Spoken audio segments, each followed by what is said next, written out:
Hello students, welcome to English class. This is Learn English Easily channel and today we are going to study the lesson Fair Play. Before we start the lesson, we must know about friendship. Has your best friend ever done something you thought was wrong? What did you do then? Did you keep quiet? Or did you tell your friend what you thought? आपका कोई best friend अगर आपके सामने कुछ गलत कर रहा है तो क्या आपने चुप रहे या आपने कुछ बोला या आपने अपने व्यूज़ रखे कि उसको ये गलत नहीं करना चाहिए? So let us read this story of two friends who had to decide what was more important, friendship and enmity, or a sense of what is right and wrong. So आज जो हम स्टोरी पढ़ने जा रहे हैं वो दो दोस्तों की है जिसमें दोनों दोस्तों को ये डिसाइड करना पड़ा कि क्या उनकी दोस्ती दुश्मनी मायने रखती है या अच्छी बुरे की sense. So we are going to start the lesson. Fair Play Part 1. Jumman Sheikh and Algu Chaudhary were good friends. So strong was their bond of friendship, that when either of them went away from the village, the other looked after his family. Both were greatly respected in the village. So in this paragraph, what we study, that there were two friends, very good friends, Jumman Shaikh and Algu Chaudhary. उनकी जो friendship थी इतनी strong थी, उनका जो relationship था इतना strong था कि अगर कोई एक उनमें से गांव छोड़ के चला जाता तो दूसरा जो था उसके परिवार की देखभाल करता. इस तरह उन दोनों की पूरे गांव में बहुत इज्जत बनी हुई थी. The whole village respected them. Jumman had an old aunt who had some property. This she transferred to him on the understanding that she would stay with him and he would look after her. The arrangement worked well for a couple of years. Then the situation changed. Jumman and his family were tired of the old relative. Jumman became as indifferent to her as his wife, who grudged even the little food that the old lady wanted every day. She swallowed these insults along with her food for a few months, but patience has its limits. So हम इस paragraph में क्या पढ़ने जा रहे हैं कि जुम्मन की एक ओल्ड बहुत बूढ़ी चाची थी जिसने जुम्मन को इस कंडीशन पर या इस अंडरस्टैंडिंग पर प्रॉपर्टी दी थी कि जब तक वो ज़िंदा रहेगी जुम्मन शेख उसका ख्याल रखेगा, उसको खाना पीना दवाइयाँ सब चीज़ें देगा. लेकिन ये बात खाली 2-4 साल ही सही चली. ये अरेंजमेंट जो है उसमें प्रॉब्लम आ गई क्योंकि जुम्मन और उसका परिवार बदल गया. जुम्मन और उसकी वाइफ थक चुके थे आंटी से और जुम्मन जो है वो इग्नोरेंट हो गया. अब अपनी चाची का ख्याल रखने के लिए इतना इंटरेस्ट नहीं लेता था. उसकी वाइफ भी हर बात में जब वो खाना देती उसको इंसल्ट करती and she grudge the food means वो मन से खाना नहीं देती थी, उसे चाह कर खाना नहीं देती थी. और ये जो ओल्ड लेडी थी हर रोज़ जुम्मन शेख की वाइफ की इंसल्ट्स को सहन कर रही थी, स्वॉलो कर रही थी मीन्स टॉलरेट कर रही थी. अब उसकी पेशेंस की कोई लिमिट नहीं रही थी. सो जो आंट है, जो चाची है, अब वो इम्पेशेंट हो गई. मतलब उसकी सब्र का इम्तिहान जो है बहुत ज़्यादा हो चुका था और वो अब इससे ज़्यादा सहन नहीं कर सकती थी. अब आप ये पिक्चर देखिए, जुम्मन शेख उनकी चाची और जुम्मन शेख्स वाइफ, ये तीनों इस पिक्चर में दिखाई दे रहे हैं. One day she spoke to Jumman, my son, it is now obvious that I am not wanted in your house. Kindly give me a monthly allowance so that I can set up a separate kitchen. And Juman's response was that, my wife knows best how to run the house. Be patient, said Juman shamelessly. This made his aunt very angry, and she decided to take her case to the village panchayat. एक दिन क्या होता है कि जब जुम्मन शेख जो है उसको उसकी चाची कहती हैं कि बेटा ये बात क्लियर है, ऑब्वियस मीन्स क्लियर, साफ, that I am not wanted in your house, कि मैं अब तुम्हारे घर में नहीं चाही जा रही हूँ, मुझे लगता है कि आप लोग नहीं चाहते हैं, इसलिए मुझे महीने के लिए कुछ खर्चा दे दो ताकि मैं अपनी किचन जो सेपरेट किचन मीन्स अलग रसोई जो है चला सकूं। और जुम्मन जो है बड़ी ही बेशर्मी से जवाब देता है, उत्तर देता है, my wife knows best how to run the house, मेरी पत्नी को पता है घर कैसे चलाना है, चुपचाप रहो।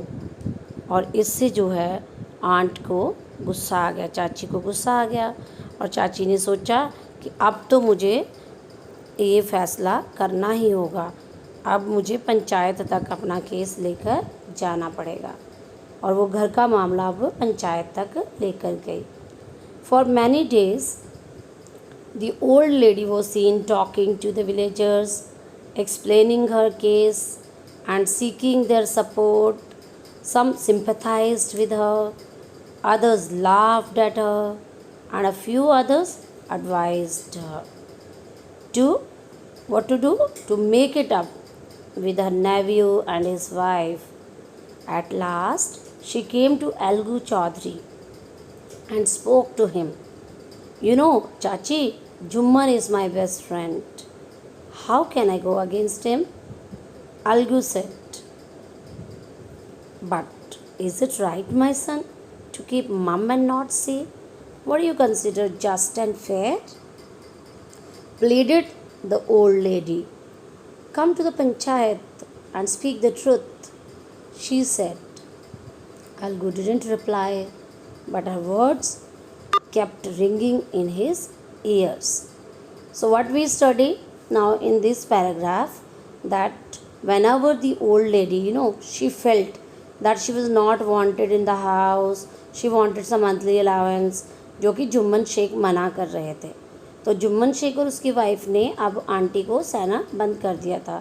इसलिए वो जो आंटी मीन्स चाची उसकी थी, वो भी बहुत गुस्से में आ गई और उसने फ़ैसला किया कि वो घर का मामला अब पंचायत तक लेकर जाएगी।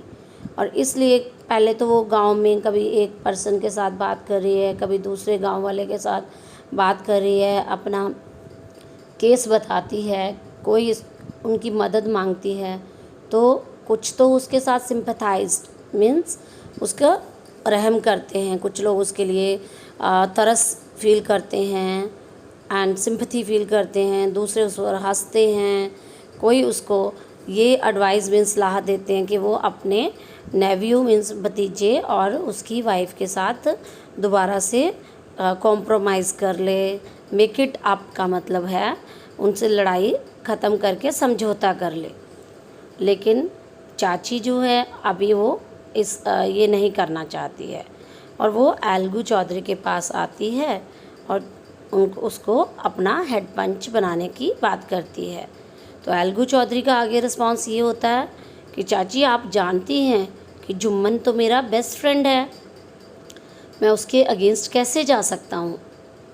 अलगू ने ये बात कही तो चाची बोली कि बेटा ये बात सही है कि अगर कोई गलत कर रहा हो और तुम चुप रह कर देख लो, कीप मम मीन्स कीप क्वाइट, साइलेंट। सो गलत करते हुए क्या आप सही चुपचाप सहन कर लोगे, एंड नॉट से what you consider just and fair, और अपनी जो सही बात है वो नहीं रखोगे। बेशक जुम्मन तुम्हारा दोस्त है, लेकिन क्या तुम सच का साथ नहीं दोगे। तो ओल्ड लेडी मीन्स चाची ने उसको रिक्वेस्ट किया अलगू चौधरी को, उसने कहा come to the panchayat and speak the truth, panchayat में आओ और सच बोलो। She said.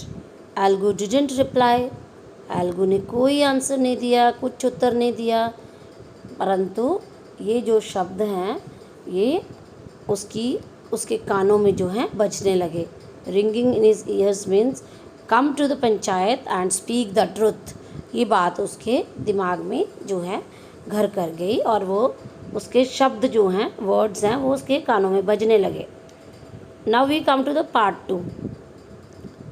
The panchayat was held the same evening under an old banyan tree. Jumman stood up and said, "The voice of the Panch is the voice of God. Let my aunt nominate the head Panch. I'll abide by her decision." So in this paragraph, what we see that Panchayat is held.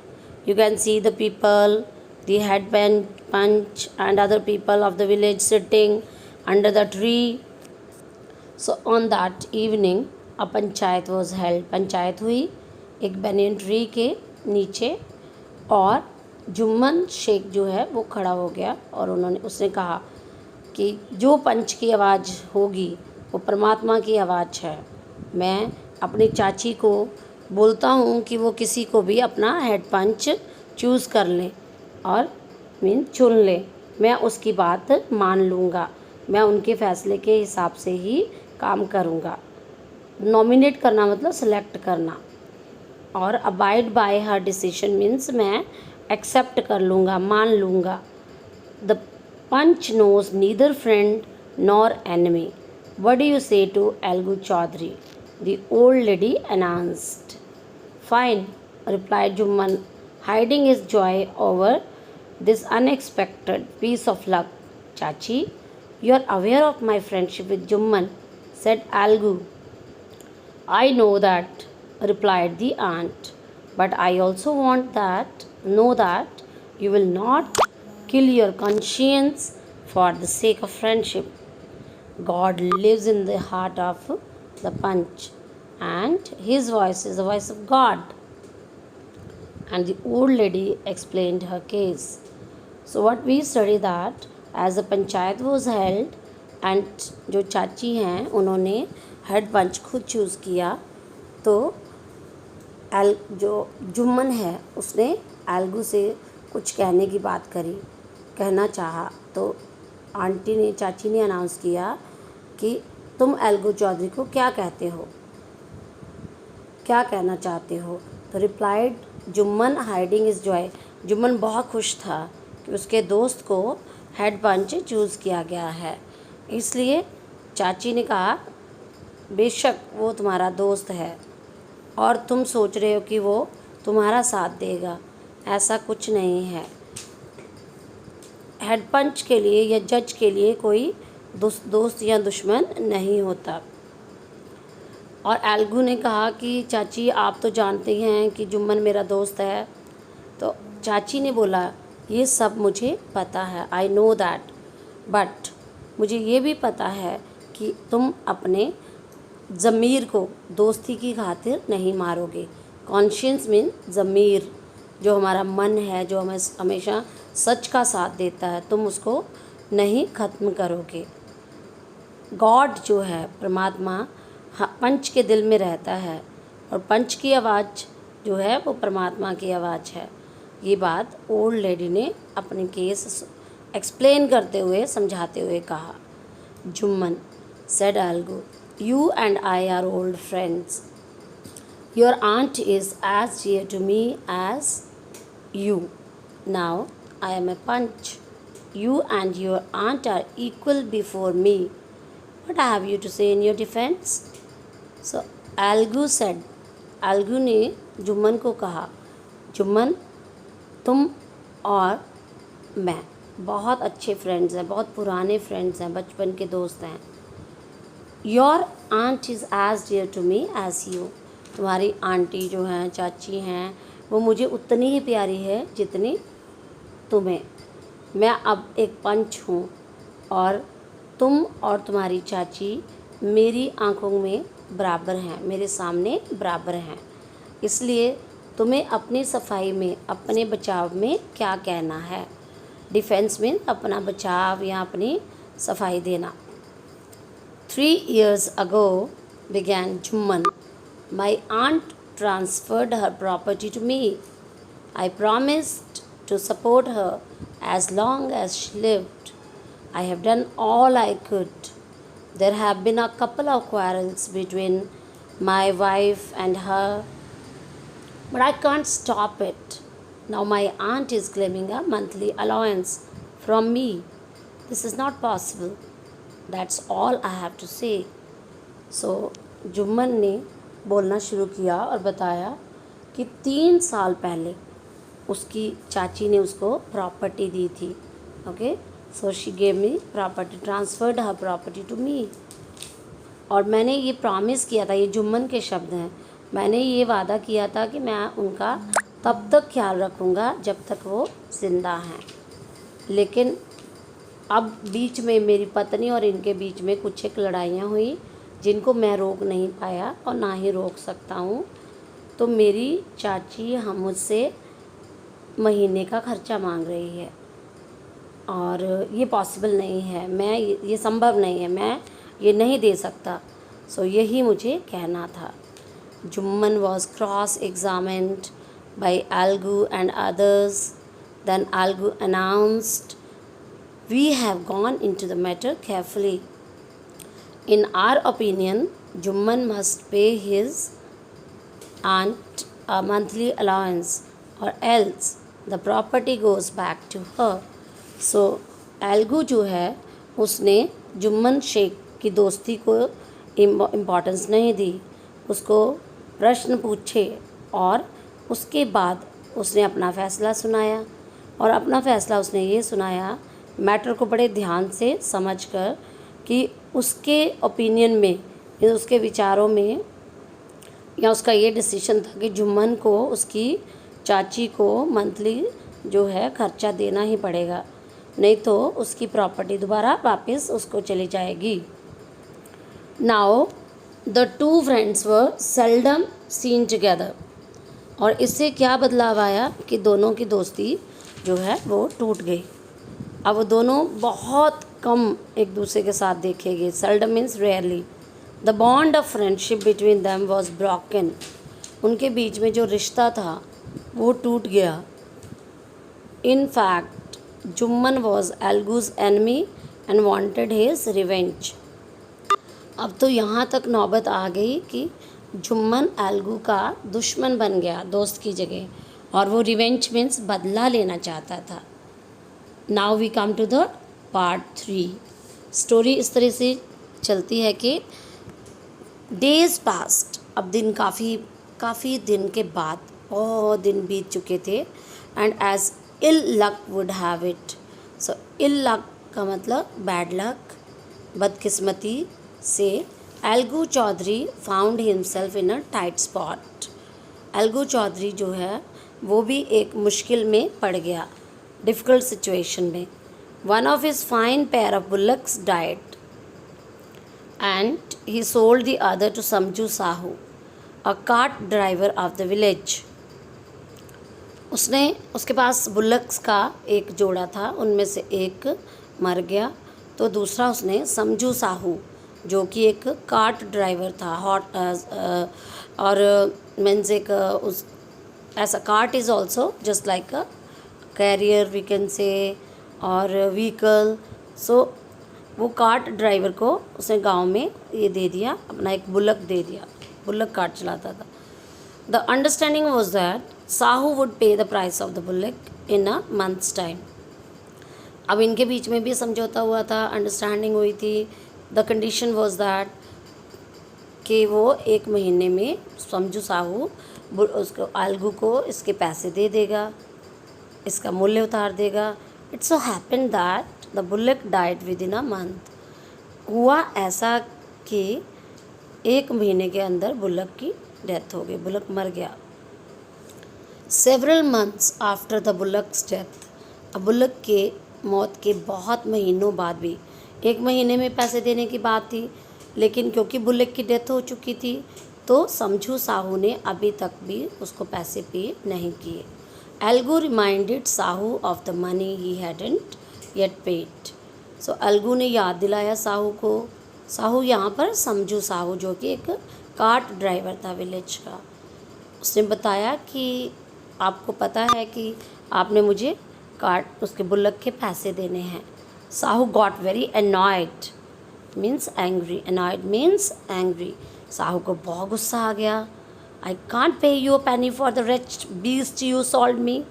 उसने बोल दिया कि मैं अब उस wretched beast means बदकिस्मती, bad luck लाने वाला जो जानवर तुम्हें मुझे दिया, और मैं उसके लिए कोई पैसा नहीं दूंगा। आई विल नॉट पे even a penny। He brought us nothing but ruin. वो हमारे लिए कुछ नहीं लाया, बस डिस्ट्रैक्शन लाया, तबाही लेके आया। उसने सिर्फ हमारा नुकसान किया। आई हैव अ बुल्लक, मेरे पास एक बुल्लक है। Use it for a month and then return it to me. No money for the dead bullock, he said angrily. So Samjhu Sahu ने कहा अलगू को, मेरे पास एक बुल्लक है, ले जाओ, 1 महीने के लिए उसको यूज़ करो और मुझे वापस कर दो, क्योंकि तुम्हारा बुल्लक 1 महीने में ही मर गया था। अब तो मैं इस मरे हुए बुल्लक का कुछ नहीं दूंगा। No money for the dead bullock, उसने बड़े ही गुस्से से कहा। Algu decided to refer the case to the panchayat for a second time in a few months. Preparations for holding the panchayat were made and both the parties started meeting people seeking their support। Algu ने decide किया कि अब ये case मैं पंचायत तक लेके जाऊंगा। For a second time in a few months, okay, कुछ ही महीनों में दूसरी बार ये तैयारियां होने लगी पंचायत के लिए, और दोनों पार्टीज़ को मिलना था, ओके। और वो दोनों पार्टीज़ जो हैं अपने गांव वाले लोगों से सपोर्ट मांगने लगे, मीन्स मदद मांगने लगे। The panchayat was held under the old banyan tree. फिर दोबारा जो बनियन ट्री है उसके नीचे पंचायत हुई। Algu stood up and said, Algu खड़ा हो गया और उसने बोला, the voice of the panch is the voice of God. Panch की आवाज़ ही परमात्मा की आवाज़ है। Let Sahu nominate the head panch, I will abide by his decision. So उसने बोला कि let Sahu nominate the head panch, Sahu को हेड पंच चूज़ करने दीजिए। I will abide by his decision, मैं उसके फ़ैसले का मीन्स एतबार करूँगा, मैं उसके फ़ैसले को मान लूँगा। साहू जिसको भी चूज़ करेगा हेड पंच, मैं उसको मान लूँगा उसके फ़ैसले को।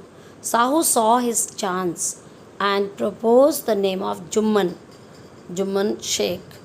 एल्गूज heart sank and he turn pale, but what could he do.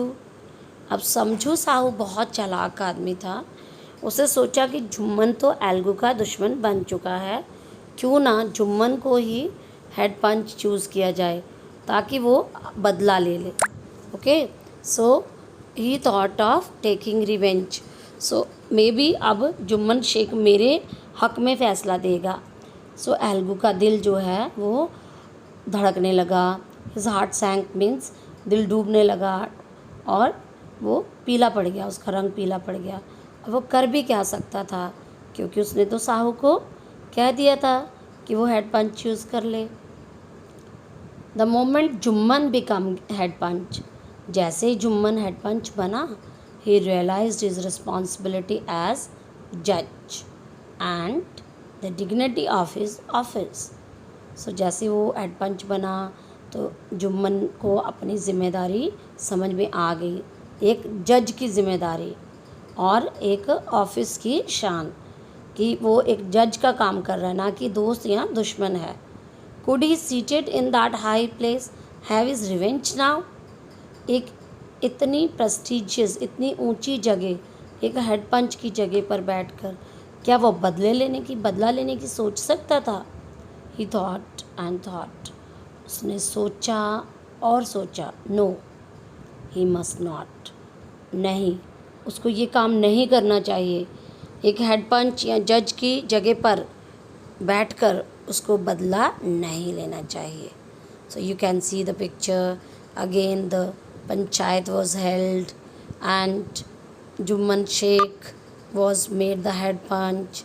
But after becoming the head punch, he also realized his responsibility. He did not allow his personal feelings to come in the way of speaking the truth and doing justice. सो उसने बिल्कुल भी दुश्मनी या दोस्ती की भावनाओं को, अपनी पर्सनल जो फीलिंग्स हैं उनको सच्चाई के और न्याय के रास्ते में नहीं आने दिया, उसे सच बोलना चाहा. Both Algu and Sahu stated their cases. They were cross examined and the case was considered deeply. So in these lines what we study, एल्गू और साहू दोनों ने अपने अपने केस बताए, दोनों को प्रश्न पूछे गए, उन्होंने अपना केस जो है बताया तो उसको बहुत डीपली, बहुत गहराई से समझा गया. देन कंसिडर्ड डीपली मीन्स गहराई से समझना. Then Jumman stood up and announced. फिर Jumman as a head panch खड़े हो गए और उन्होंने बोला या उसने अनाउंस किया, उसने डिक्लेयर किया, it is our opinion that Sahu should pay Algu the price of the bullock. So naturally आप देख सकते हैं कि समझू साहू कितना हैरान हुआ होगा कि जुम्मन शेख, जिसको मैंने एल्गू का दोस्त दुश्मन समझा, और उसने अब क्या फ़ैसला सुनाया है कि समझू साहू को बुलक के पैसे देने चाहिए और ये एल्गू की हक है क्योंकि एल्गू ने उसको बुलक बेचा था. When Sahu bought the bullock it suffered from no disability और डिजीज़. क्योंकि जब बुलक को ख़रीदा गया या बेचा गया उस समय वो किसी भी तरह की बीमारी नहीं थी, डिसेबिलिटी नहीं थी. The death of the bullock was unfortunate. जो बुलक की जो डेथ थी, मौत थी, वो एक बस अनफॉर्चुनेट थी, मिसफॉर्चून थी, बदकिस्मती थी. It was just an accident but Algu cannot be blamed for it. इसमें एल्गू का कोई कसूर नहीं था. Algu could not contain his feelings. He stood up and said loudly over and over again, victory to the panchayat, victory to the panchayat, this is justice, God lives in the voice of the punch. और ये सुनकर एल्गू बहुत खुश हुआ और एल्गू ने अपनी भावनाओं को कंट्रोल ना कर पाया और वो खड़ा होकर ऊंची ऊंची बोलने लगा, पंचायत की जीत हुई. Victory to the panchayat means panchayat की जीत हुई, यही न्याय है. और परमात्मा गॉड जो है वो पंच की आवाज़ में बसता है, रहता है. Soon after, Jumman came to Algu, embraced him and said, since the last panchayat I had become your enemy, today I realized what it meant to be a punch. A punch has no friend nor enemy. He knows only justice. Let no one deviate from the path of justice and truth for friendship और enmity.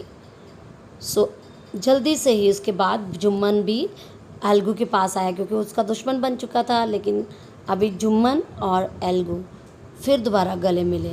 Embrace means hugged, गले मिले. उन्होंने कहा कि last जो पहले पंचायत हुई थी तब हम दुश्मन बन गए थे.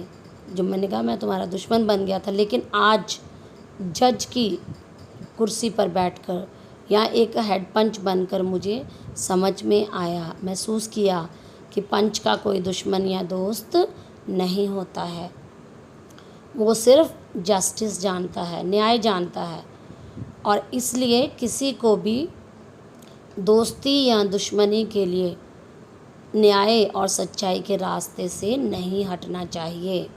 डेविएट मीन्स हटना, मूव अवे और या फिर छोड़ जाना. तो हमें ये रास्ता सच्चाई, ईमानदारी और न्याय का किसी भी कारण, किसी रिश्ते के कारण या दोस्ती दुश्मनी की वजह से नहीं छोड़ना चाहिए. एल्गू embraced his friend and wept, and his tears washed away all the dirt of misunderstanding between them. एल्गू भी कभी हेड पंच बना था और उसने जुम्मन को, उसकी चाची को पैसे देने के लिए कहे थे, क्योंकि उसने वो न्याय समझा था।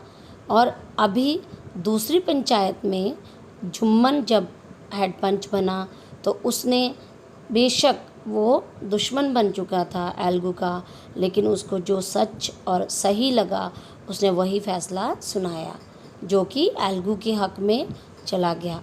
तो वो एक सच्चाई थी, उसमें न्याय था, इसलिए उसने जानबूझ के दुश्मनी या दोस्ती को नहीं देखा, ना ही उसको अहमियत दी। सो एल्गू एम्ब्रेस्ड हिज फ्रेंड, एल्गू ने उसको एम्ब्रेस किया, फिर वो रोने लग गया, उसकी आंखों में आंसू आ गए। लेकिन इन आंसुओं ने उनके बीच की जितनी भी मिसअंडरस्टैंडिंग थी, जो मन के भेदभाव थे, जो आपस में वो समझ नहीं रहे थे एक दूसरे को, वो सब धो दिया। सो ये जो स्टोरी है ये प्रेमचंद जी द्वारा लिखी हुई है और इसको दोबारा से अलग से बताया गया है। Thank you so much.